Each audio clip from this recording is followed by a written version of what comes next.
So now as we pivot towards the draft, are you feeling a particular position, or does it really depend how the top of the board falls to you? What do you think the Jets should do at 10, and what do you want them to do at 10? So I'm in a mix of, I think what they will do and what they should do are kind of similar. I've been pretty much of the mindset now for, I don't know, 2-3 months. It should be pass catcher, then O-line, then Bowers, and or a trade back or something of that nature. I think the Jets should be aggressive here. I think this is an opportunity where, they have enough draft capital to move up if they wanted to. It's a draft with 3 really elite wide receiver prospects. They need another receiver pretty badly.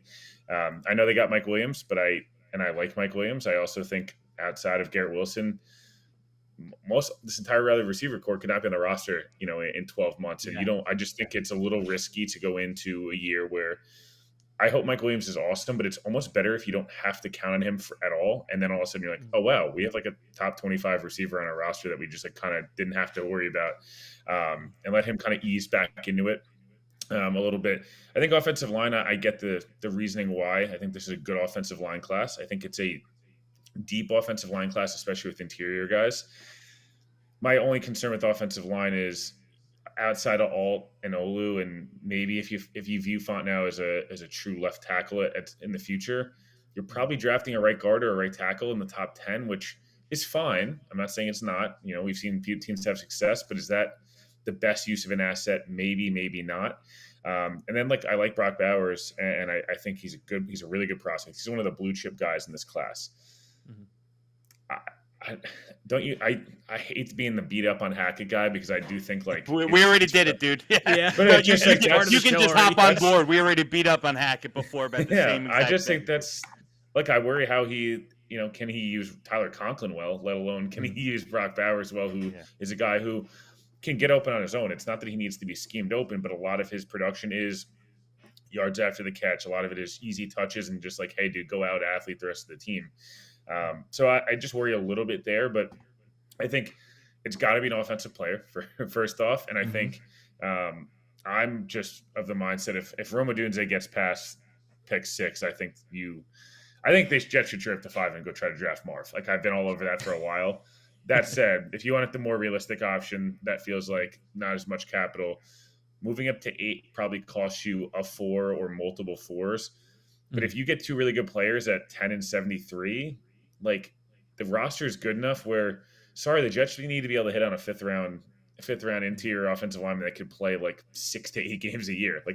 Most good teams do it. So if Rome's there at 8, do you have to give Atlanta a 4 and next year's 3?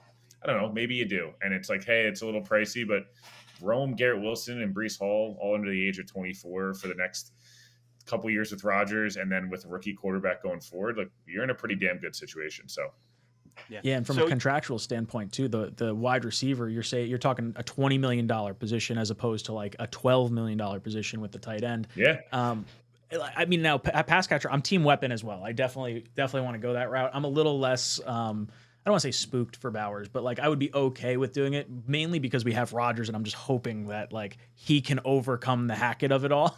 But of course. The one thing with Bowers that's also he's an interesting prospect from the aspect of this dude's been the best offensive player in his team with other guys. Dom loves AD Mitchell. He was the best. I'm just saying this. There's guys that he was the best player on the Georgia team at age 19, and it's you can't take that away from him. You can't take away that he was the best offensive player the year after, and then this year even comes back for the SEC title game when he has nothing to prove. He's a 2-time national champion. He's he's accomplished everything he needs to. He's already Georgia's all-time leader in X, Y, and Z. I said, I think Bowers has this weird thing going for him and against him. He's not Kyle Pitts, which I think some people view as going for him, right? He's much more of a polished tight end. He's a much better blocker. He's a much more fluid mover in terms of actual on football field stuff, and way more productive. He doesn't have going for him is he's not 6'7", 270 pounds and runs a 4.3.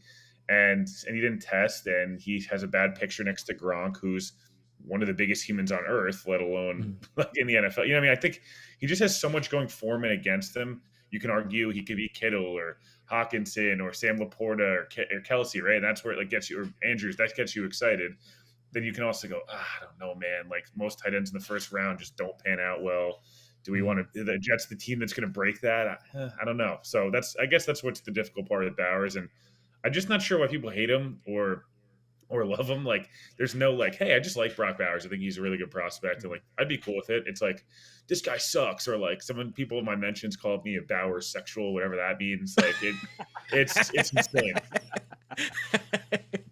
Well, 𝐾𝐞𝐚𝐫𝐞 says I could swim in Will's voice for days. So 𝐾𝐞𝐚𝐫𝐞 is way to keep it creepy, 𝐾𝐞𝐚. So Will, let me ask you this. About value. All right. So we're going to play the game weapon and offensive line. All right. Yeah. Where do you think so you talked about you want the pass catcher first, and that's fine because a lot of people fall on that page. But I'm okay with that too. I was talking with Ryan, and the chat earlier before. Like, I'm cool with that, with the kind of with a little like sentiment that we're going to address the offensive lineman with a veteran after the draft. Like, that makes me a little bit more comfortable. But just say that's told me we're going to get Donovan Smith on a $3 million contract after the draft. Fine. You want to draft weapon?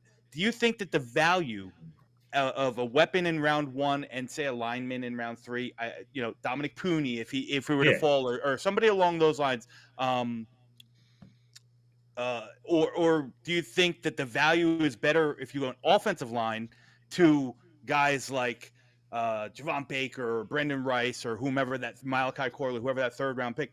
I just think that third round, that 3-4, the value of the wide receivers is still a little bit higher. So overall, like, I could get on board with offensive lineman early and one of those guys in the third round. Like, where do you fall? Where do you see the value of the offensive line class to the value of the wide receiver class in that sense?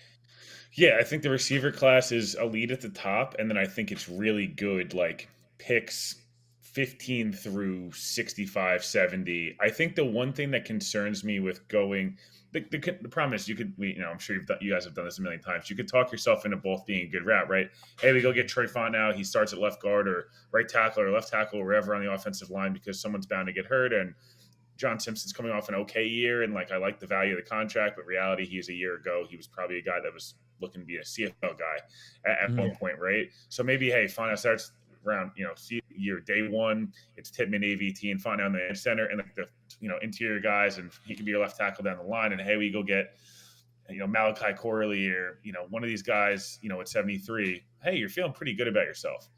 My concern, I guess, from that perspective is third round receivers. Like, again, I worry, like, do they have the expertise? Yes, Rodgers gives you the boost, right? And it's not, again, I'm not trying to beat a packet, but I almost have the same argument with Bowers in a much lesser scale of like, they draft a third round receiver. Do they have the McVay that's going to bring in a Puka that's going, hey, this guy's super smart about football. I'm going to put him in X, Y, and Z spots to get him free touches.